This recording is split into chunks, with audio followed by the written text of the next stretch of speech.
The biggest thing we get businesses asking the BBB is, how do I respond to these complaints? Oh my God, I got a complaint, what do I do? So a lot of online reputation management education comes from the local BBBs for their businesses. A lot of these directory listings that businesses don't even know they're there. How do I respond to a Google review I didn't know I had from 3 months ago?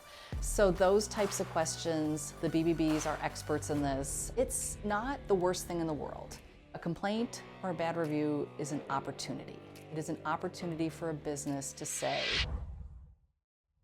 Welcome back to the New York's Business Podcast. My name is Jacob Restituto. I'm the host and owner of Restituto Media, a full-service photo and video company based on Long Island, New York.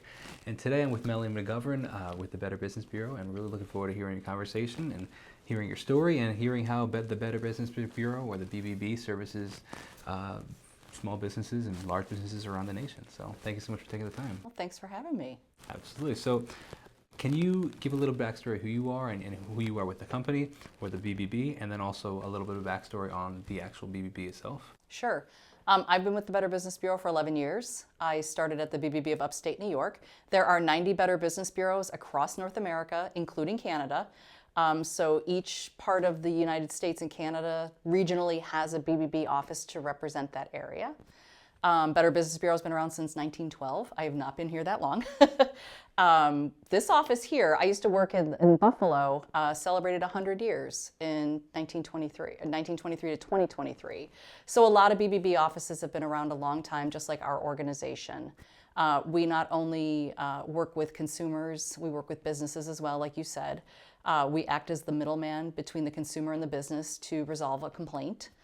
We also have reports on businesses. Businesses can apply to be BBB accredited. What that means is they subject themselves to our rigorous background check.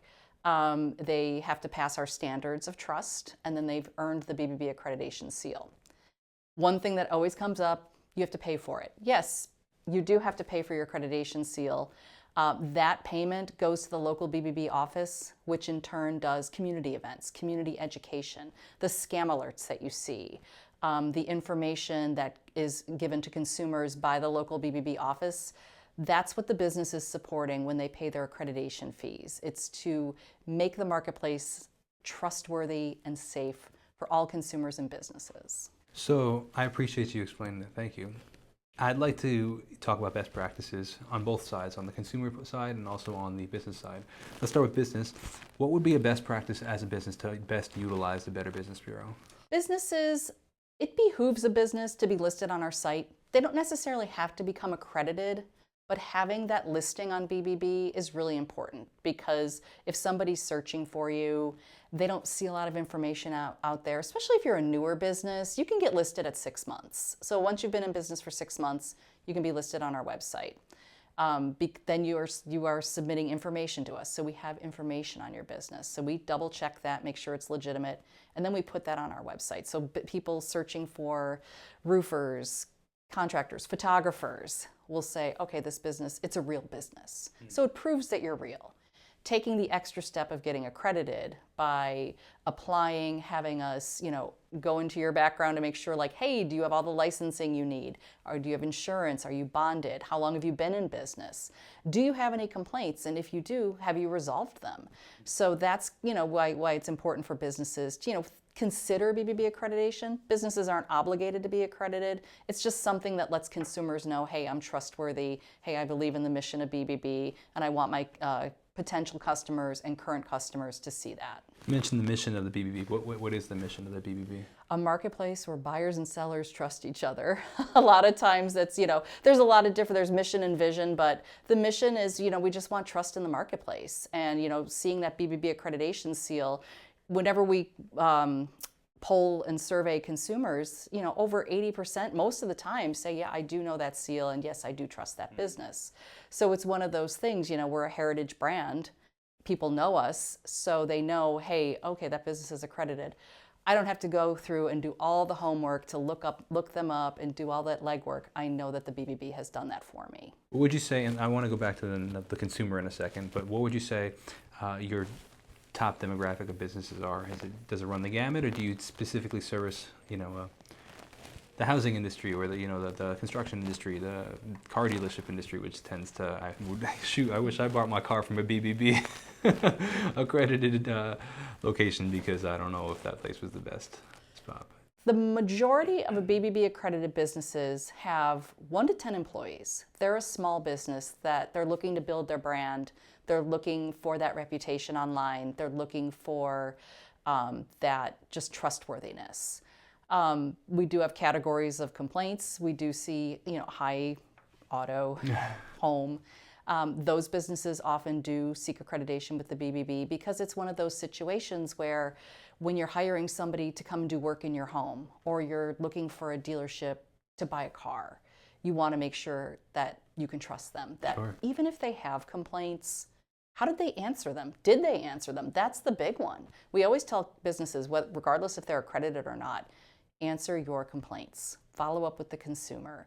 Let people see how you do customer service, because at the end of the day, that's what it's all about, is the customer service that your business provides, just in case something goes wrong. You mentioned complaints a couple times throughout this conversation. Where would people find these complaints? Is it on your website? Is it just on the internet in general? Like, where I have a complaint against a business, where is a consumer posting this complaint, but also where is the business receiving this complaint?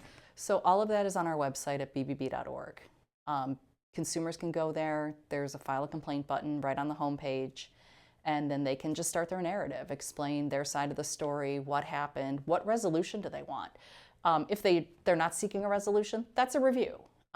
So the reviews don't count against the businesses because it's a customer's opinion of a company.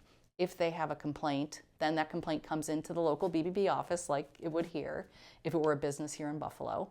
Then the person who gets that complaint, the complaint handler, will take a look at it and see if it qualifies as a BBB complaint, and then reaches out to the business to say, hey, we have a consumer who filed a complaint against your business. Here's the time frames for reporting. And then the business will come back and say, yes, that was my consumer, and I will work with you to resolve this complaint.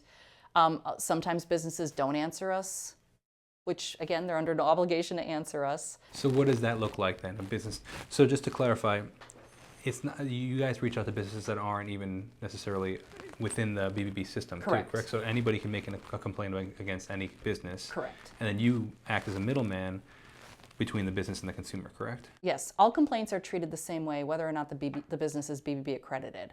BBB accredited businesses, if they don't answer their complaints, they could lose their accreditation. So most of the time, a BBB accredited business will answer or resolve a complaint. Non-accredited businesses, again, under no obligation to do so, but it's just the right thing to do. Sure. If your consumer has a problem, or if there's something going wrong and they need, let's say they got a roof and then the roof was leaking, there's things that we would expect a business to say, okay, let me send somebody out to take a look at that. A lot of times what we tell consumers is, we're your last resort. Try to work it out with the company yourself. If you can't get any resolution, then come to us and then we can handle it from there. These unresolved complaints, where do they live on the site forever? They are on the company's business profile. So you can go to any company page. At the top, there's a navigation bar. It'll say complaints. You click on that and you can see all the complaints, the resolution, if there is a resolution or not. On the home page, you scroll down a little bit, you'll see their letter grade. Letter grades run from A to F. F is something where the company is not giving us any information about them. They're not answering their complaints. That is, how a business earns an F rating with the BBB. And that would typically be the business you'd want not to do business with. It's up to the consumer to Sure. make their decision whether or not, we tell people, get your 3 bids, ask friends and family, look at the BBB reviews, look at other review sites, and then make your determination from there if that's a company you want to do business with. So would you say, going back to the best practices we talked about with business, now we're talking the best practices for the consumer, would you say be the best practices, or is there anything you'd like to add to that? When it comes to, whenever you're doing business, hang on to every single receipt, get everything in writing. There's so many times that consumers will come to us and say, oh, it was verbal, and we have no Sure. way to prove if a transaction took place. So get everything in writing. Even if it's an addendum to a contract, make sure they put it in writing. Have all of that information handy when you're filing that BBB complaint so that we don't have to keep going back and forth, and we can work to get you a resolution quicker.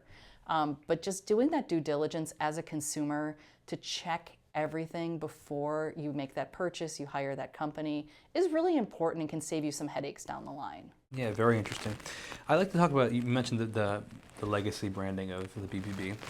In this modern world where social media is becoming more apparent and more of a review system, people will post their reviews on social media and be like, this company did me wrong, blah, blah, blah.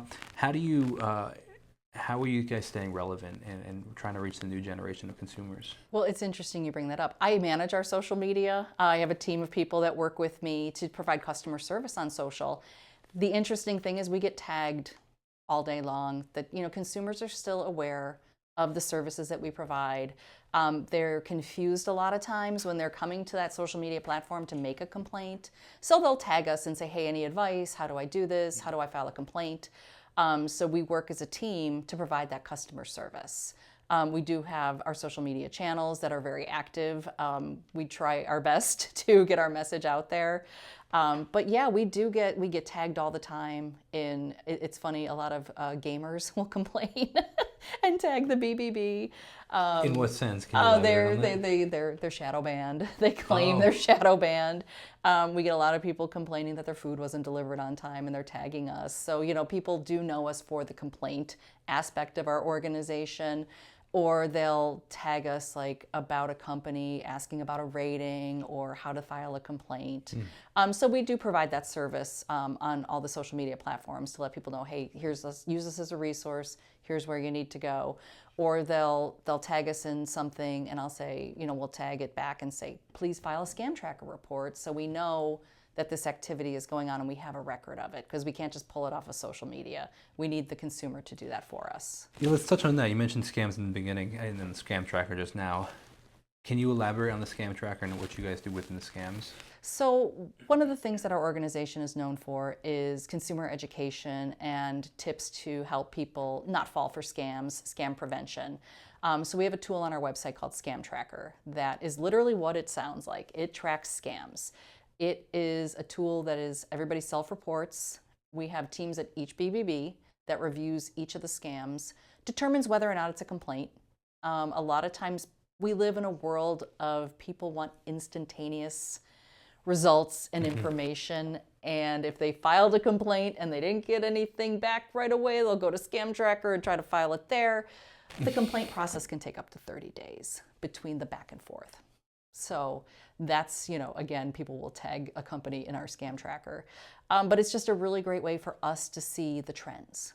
Last April, we saw an incredible increase in people reporting text scams about tolls. And it's been going on for a year now. We just saw a resurgence back in mid-January of the toll. Text. Yep, I probably am getting one right now. So we can spot trends that way and then alert the public to what's going on. So let's talk about that. How do you go about alerting the public? So we use the power of media, media relations. We have 90 Better Business Bureaus with 90 spokespeople locally, boots on the ground, talking to their local media to get that message out. We have local people who do presentations for high school kids, college kids, older adults, other big groups. So we do a lot of community work that way as well. So we rely on social, traditional media to get that message out. And it's on our website in our news center, which is just below, under File a Complaint. You can see our news center, and that's where we post the latest scam information, or if we have a study that just came out, that's where people can get all the information they need. So being that this is a business podcast, when we talk obviously business, where does the financing for the BBB come from? Is it from the when people get accredited, when businesses get Correct. accredited, it funds that local BBB chapter? Yes. Or BBB, what would you call it? Office. Office? Yeah. And then that funds all of the things that go within there. Correct. Very yes. interesting. Yeah. We're not a government agency. A lot of people think we are because the word bureau is in our name, but we've never been a government agency. We've been a nonprofit since day one. So off camera, we were talking about the tips that you like the BBB provides for local businesses and small businesses, and even new starting businesses. Can you speak on those and how you mentioned that there's you have resources for a lot of these businesses that they might not know about? We do. We have a lot of resources. New businesses, there's a whole hub on bbb.org of things that businesses need to do when they're first starting out. Like, do I hire an accountant or do I not hire an accountant? Where do I list my business? Things like that. So there's a lot, what kind of licensing do I need? Am I an LLC? Am I a DBA? Things like that. So we have information on our website. I think it's bbb.org/newbiz. There's a whole section, if you go to our footer, just for businesses, and there's a ton of tips, information. Our LinkedIn is geared toward businesses. We kind of stay away from the consumer angle on LinkedIn, so anybody who wants to follow us on LinkedIn, we have a ton of tips, lots of stuff that's easily digestible, because we know businesses are busy. They don't have time to sit and do their homework every night. So they're just quick articles with tips to help people with, AI is a huge topic right now. So we have a ton of information for how businesses can use AI. Don't be afraid of it, things like that people can use when they're just kind of managing their business, especially as we go into, 2025, 2026, it's a whole different world. So we try to stay on top of those trends, and we do offer information on latest scams that affect business. There's always online purchase scams. We're #1 in our scam tracker risk report this year for businesses that they're reporting. What would that be, like a false transaction? Yes, they're buying office supplies from a fake company. They get an email with an invoice that isn't real. So things that you're so busy, like I said, running your business that you're maybe not paying attention as much as you should. So this is just kind of that awareness of, okay, did we really buy this? Is this something that we need to pay for? Every year we always see businesses getting these fake letters that look like they're from government agencies, and they turn out to be advertisements. There's teeny tiny print on the bottom that says this is an advertisement, but it looks like an invoice.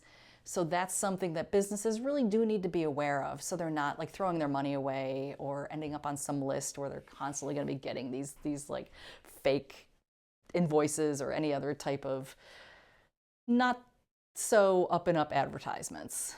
You mentioned your LinkedIn and your other social media networks. Do each of the BBBs have their own specific LinkedIn and social medias, or is there like a BBB hub that you represent, or what does that look like? They do, because a lot of them like to celebrate, and I know this BBB does it too, they like to celebrate their accredited businesses. It is home show season, and a lot of BBB accredited businesses participate in those home shows. So what the BBBs will do is they will go to the home show, give that business their BBB accreditation plaque and say, put this out so consumers know you're BBB accredited. They'll do photos. There's a lot of BBBs that do events and mixers and business networking for their accredited businesses. So to have that local Facebook page where a local accredited business can, feel like, okay, this is my BBB. They respect us, they want to help us.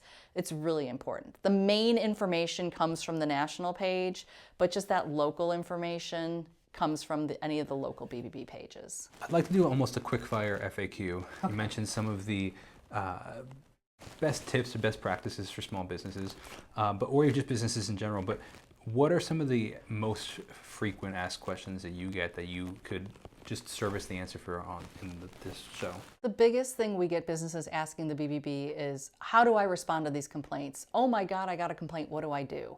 So a lot of online reputation management education comes from the local BBBs for their businesses. From what websites am I listed on? A lot of these directory listings that businesses don't even know they're there. How do I respond to a Google review I didn't know I had from 3 months ago? So those types of questions, the BBBs are experts in this. So that's what they'll do, is they'll do this type of education for businesses, because that is the biggest thing they ask is, I got a bad review, I got a complaint, what do I do? And then we just walk them through it. It's not the worst thing in the world. A complaint or a bad review is an opportunity. It is an opportunity for a business to say, this is how I do customer service, this is how I deal with my consumers, I'm going to shine here, I'm going to show people, hey, we'll fix it, we'll figure it out. We've seen surveys where people have said they'll read the response to the complaint more than the complaint. because they want to see how the business responds. So that's why that is the biggest thing that businesses ask us, and that's the biggest thing we help them with, is to show that they are a better business by responding. For sure. It's very interesting, especially particularly in the hotel industry. I find that to be the case, where we're looking at their responses, because do they actually care, or is there just all these complaints with nobody responding to those complaints? So you mentioned things like AI and staying at the forefront of the industry, and how you take the information and you want to filter it down to the businesses, the local businesses, so they can thrive. How are you as the BBB advancing and staying on the top of at the forefront of the industry? For example, AI or whatever the case may be. What are you doing to stay at the forefront of the industry to then trickle that down to the businesses? So we work with a company out of Cincinnati that is working with us on AI and helping us with with webinars, articles, information that we then in turn share with the local BBBs to give to their accredited businesses. So there's a little bit of thought leadership going on at that level. That's the biggest thing that we can give them right now. We also have some thought leadership pieces on our website about ethics in AI and just being revealing, hey, this was written with AI. We used AI to create this, so that people aren't, confused. That they know that you have to let people know that you wrote this with ChatGPT or things like that. So there's a lot of stuff we're doing at the IABBB level that works with the local BBBs to help them navigate this new landscape. So in this age that we have access to so much information and all this information is readily available to us, how do you stay relevant? And do you feel that you are still staying relevant with businesses? I think the BBB is more relevant than ever. And every year I say that, but it's just, we go through these, there's this new website, they're doing this, or you can write reviews here, you can write reviews there. I can write a review right now for a business that I've never done business with, and it will post on most of those review sites.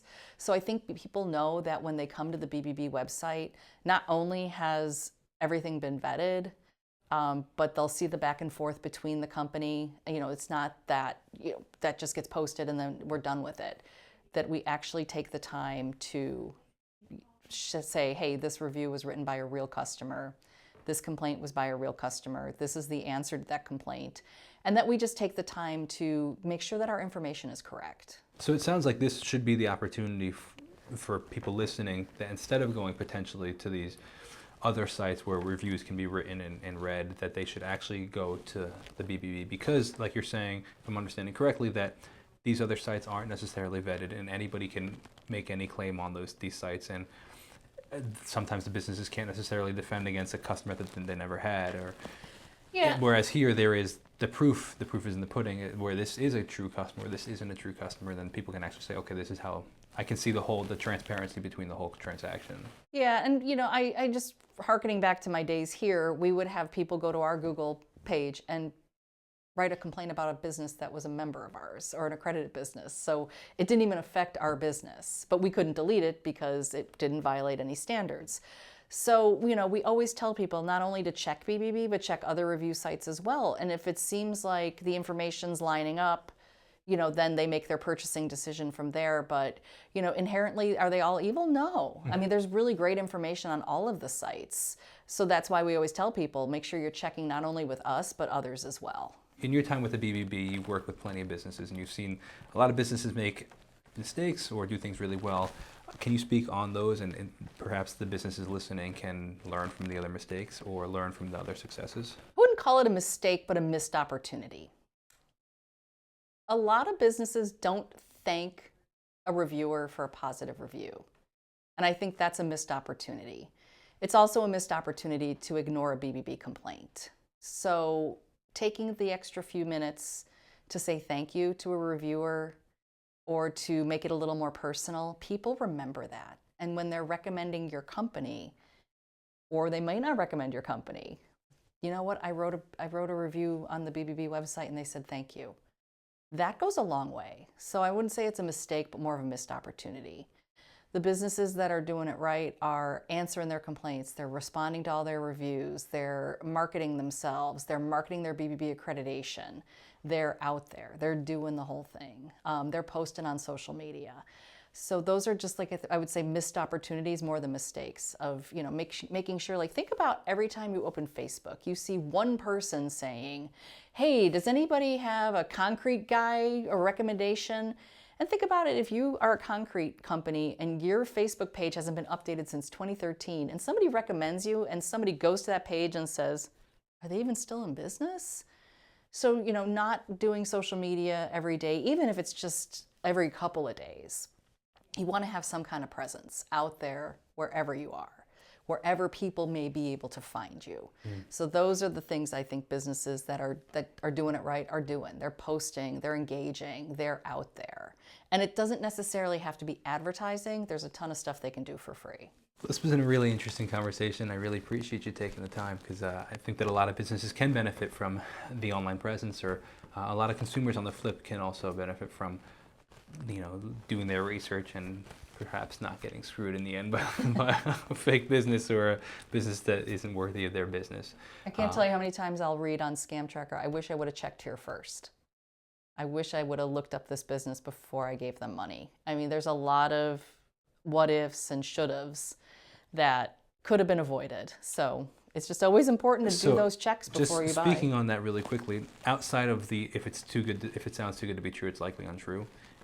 Are there any other telltale signs of a scam that a consumer or a business can look for when they see, I don't know if this is right, or where if they're questioning something, they can go to look? Obviously, they can check the scam tracker, but outside of that, or even like within the scam tracker, how would you recommend the first steps? If they get a letter in the mail that like, I don't know if this is legitimate, what would they do? Go to open your computer, your phone, and do a search for it. Don't use the website that came with it, especially when you get a texting scam. People are so quick to answer a text more than an email, and they're so quick to click on that link.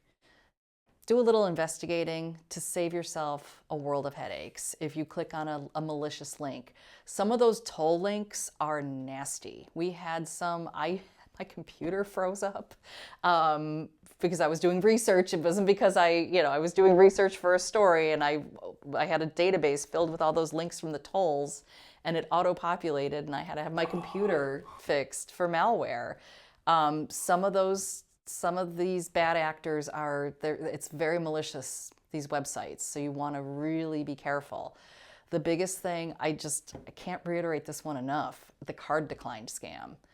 You're on a website, you're getting this great deal, it's probably an email phishing, just pay shipping and you get this free whatever.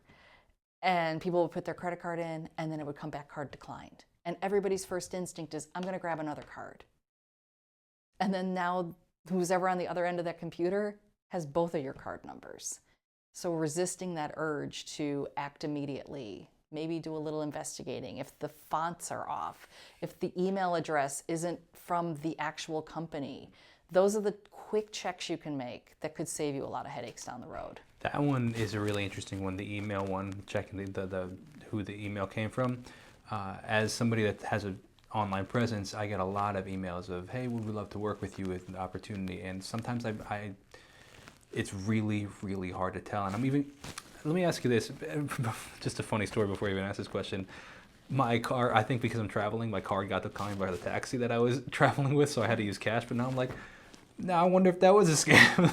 It can happen. I mean, if I would have swiped the other card, if it would have taken both cards. There are protections. I had a card that got declined in Canada, and I got a phone call like, "Are you in Canada?" I'm like, well, that's my concern on the other side, is I never got a text from my bank or email from my bank. So I'm like, wait, why did it get declined? But I also usually when it gets declined, there's a text that comes through. So I'm like, this is a little strange. You got me a little concerned now. Yeah, I had to get, I don't know if it's the same down on Long Island, but that first cold day when your tire pressure's low, I had a card decline at the tire thing, and I went inside and was super paranoid. And she's like, "Oh, the card reader's not working." Yeah. She just gave me $1 to do it myself because I didn't have any cash. But yeah, there's always now you're going to be thinking about a lot of things differently as you go about your just regular day. So going back to the email one though, let me just ask. This is a personal question. Like, I'm curious. When I get that email and I'm not sure if it's too good to be true, if it's legitimate, is there a concern to responding to the email, or is it more so just the links? It's the links. more than I think they're responding to. I got one where they were asking me to be a guest on a podcast, and believe me, I looked you up. But it turned out that they were using somebody's name. I fell for that one. They stole my Facebook and started running ads as me. And I reached out to the company and said, we're the Better Business Bureau. Yeah. And they came to us. And I never ended up hearing back, but I was so concerned about it that I actually was like, I'm going to reach out to the real company and tell them. Yeah. That's why it's so important for businesses. Set up Google alerts with your name on them. Do a search. Can you elaborate on that? So you can do a Google alert for news topics.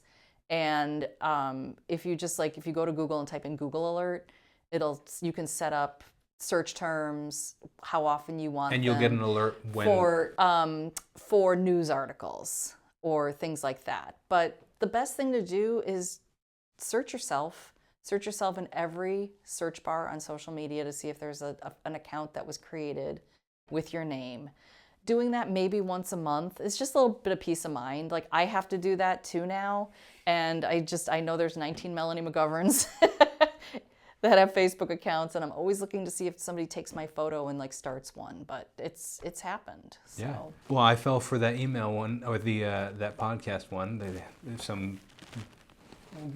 They used to be a famous, I think, actor or musician. They were starting up a podcast, and they were now looking for guests, and they were gonna pay me as a guest, and they took me along a long leash because they was like, oh, hey, well, we have a Zoom call, so I went on the Zoom call with them, and it's just.